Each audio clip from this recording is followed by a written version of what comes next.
Industrial டெவலப்மெண்ட்ஸ்ல concentrate பண்ணணும்.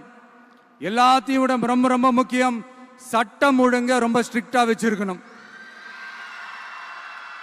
நம்மளுடைய அம்மா, அக்கா, தங்கச்சிகள், அவங்களுடைய பிள்ளைகள், குழந்தைகள் எல்லாருக்கும் பாதுகாப்பை, அதுவும் உண்மையான ஸ்ட்ராங்கான பவர்ஃபுல்லான பாதுகாப்பை உண்டாக்கணும். அண்ணா யூனிவர்சிட்டியில நடந்த அந்த பெண்ணுக்கு நடந்த அந்த பிரச்சனை மாதிரியோ, இல்ல கோவையில் நடந்த அந்த கல்லூரி பெண்ணுக்கு நடந்த பிரச்சனை மாதிரியோ அதெல்லாம் நடக்க விடவே கூடாது. நம்ம வீட்டு பெண்கள் ஸ்ட்ராங்கா, பயமே இல்லாம தைரியமா இருக்கணும்.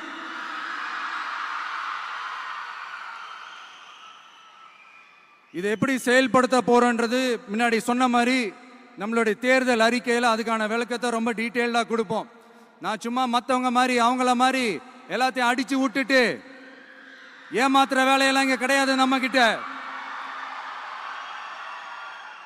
நான் மறுபடியும் சொல்றேன், நம்ம அரசியலுக்கு வந்தது உங்களுக்கு நல்லது நல்லது நல்லது மட்டுமே செய்யறது தான். எங்களுக்கு வேற எந்த அஜெண்டாவும் கிடையாது. அதனாலதான் பாத்தீங்கன்னா கொள்கை எதிரி யாரு, அரசியல் எதிரி யாருன்னு திட்டவட்டமா சொல்லிட்டு அது வெளியே சொல்லிட்டு களத்துக்கு வந்திருக்கிறோம்.